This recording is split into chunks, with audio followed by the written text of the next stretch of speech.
Good morning. It's time for the real news. And now, here's Barrett. Hello and welcome to the Real News. This is your Saturday news and opinion program where we discuss current events and politics. And you, the listener, can call in and get involved with the problems we face, and hopefully together we can find solutions. I would like to mention that the best-selling book is still the Bible. They no longer include this on the bestseller list, but just for the sake of keeping the record straight, thankfully it is still the Bible. We have a website, therealnewsradio.com, and our email is onair@therealnewsradio.com. Today our guest is Chuck Baldwin, presidential candidate for the Constitution Party. He will be joining us in just a few minutes, and after that we will go to your phone calls. But first, I would like to report this week's ruling in the California Supreme Court. In a much-anticipated ruling issued Thursday, the California Supreme Court struck down the state's ban on same-sex marriage as unconstitutional. Several gay and lesbian couples along the city of San Francisco and gay rights groups sued to overturn state laws allowing only marriages between a man and a woman.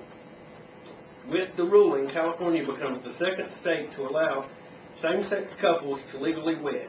Massachusetts adopted the practice in 2004, and couples don't need to be state residents to wed there.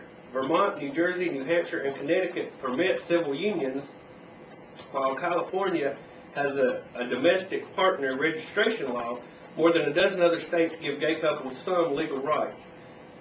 7 other jurisdictions around the world have legalized same-sex marriage: Belgium, the Netherlands, Spain, South Africa, and the Canadian provinces of British Columbia, Ontario, and Quebec. The California Supreme Court overturned the ban on gay marriage Thursday, paving the way for California to become the second state where gay and lesbian residents can marry. The justices released the 4-3 decision, saying that domestic partnerships are not a good enough substitute for marriage. The cases were brought by the city of San Francisco, 24 gay and lesbian couples, Equality California, and other gay rights groups in March of 2004. They were filed after the court halted San Francisco's month-long same-sex wedding march that took place at Mayor Gavin Newsom's direction.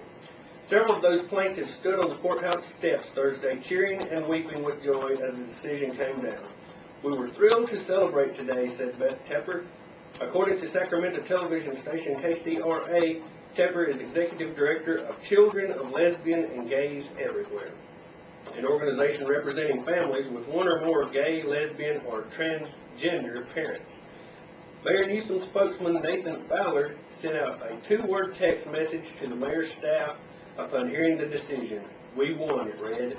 The court also noted that it had ruled earlier that Newsom acted illegally by approving those marriages before the issue had been settled. However, they did not settle the issue of the ban on same-sex marriage. Schwarzenegger reacts. The state legislature has twice approved legislation to legalize gay marriage. Both measures were vetoed by Governor Schwarzenegger, but he vowed to uphold this ruling. The Republican governor has issued a brief statement shortly after the court announced its decision.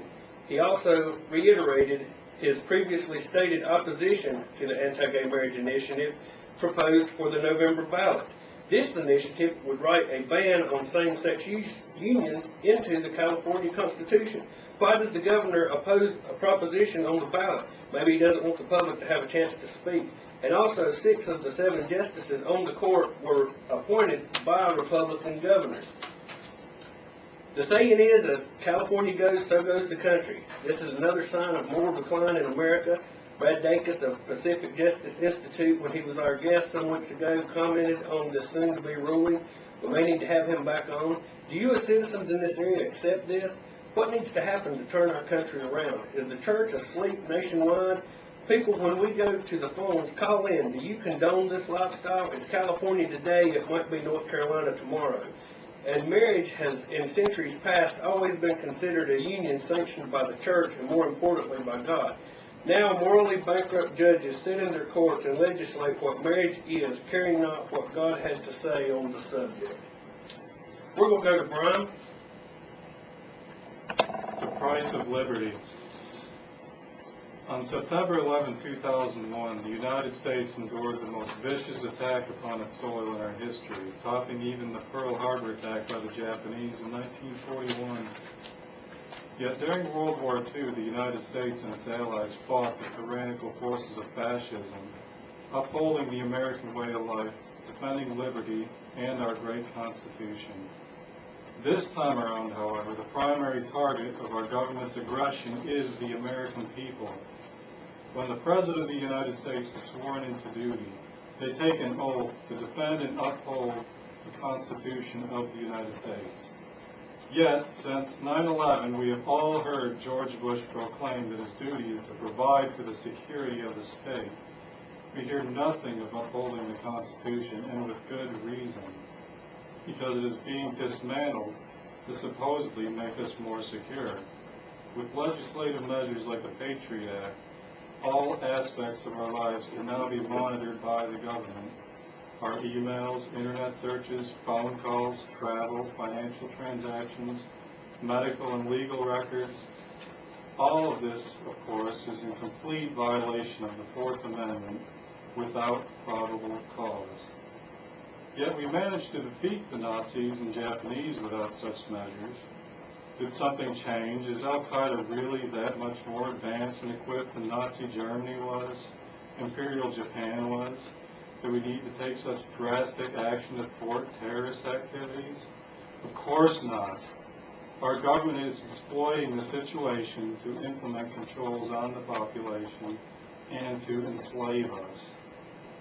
Thomas Jefferson once said, "The price of liberty is eternal vigilance," which for the most part, the sleepwalking sheeple seem to have forgotten, becoming drunk on their liberty, until perhaps one day they will wake with no constitutional rights whatsoever in a police state, and maybe in one of the 600-plus FEMA detention camps now in place around the country, which are fully staffed awaiting guests. Perhaps then we will finally and truly realize that freedom isn't free, and enemies of liberty can be both domestic as well as foreign. Maybe it's time for the people to turn off the TV, put down the remote, and let our leaders understand that we will not accept our rights being stripped from us with a false sense of security, that we won't accept such absurdity any longer, that if we can conquer and destroy the foundations of what it is to be an American, our liberty, for a few $100,000, which of course is what 9/11 supposedly cost to coordinate, and we can't even begin to win a war in Iraq with over $3 trillion thus far, and also subverting our Constitution here at home. And perhaps we have the wrong people in charge and need some real changes. Well, I think you make some excellent points there, Brian, and I think a great man once said, if you give up your liberty for security, you deserve neither liberty or security. That's right. And that's where we're at today. And we're going to go to a break, and we're going to come back with Pastor Baldwin, and after that, we're going to go to the phone. We'll pick the call in and say what's on your mind today. I'm Bill Gill, retired. Okay, we're back on The Real News, and today our guest is Pastor Baldwin, a presidential candidate from the Constitution Party. The Constitution Party is the only party which platform consists of pro-life, pro-state rights, pro-Second Amendment, pro-strong national defense, pro-Constitution, against federal income tax, against illegal immigration, against U.S. policy being dictated by the United Nations, against undeclared unconstitutional wars, and against free trade and all international trade agreements such as NAFTA. Are you with me today, Mr. Baldwin? I'm right here. Thank you very much. I want to thank you for joining us today, and I'd just like to start by letting you tell us a little bit about yourself and your campaign for the presidency.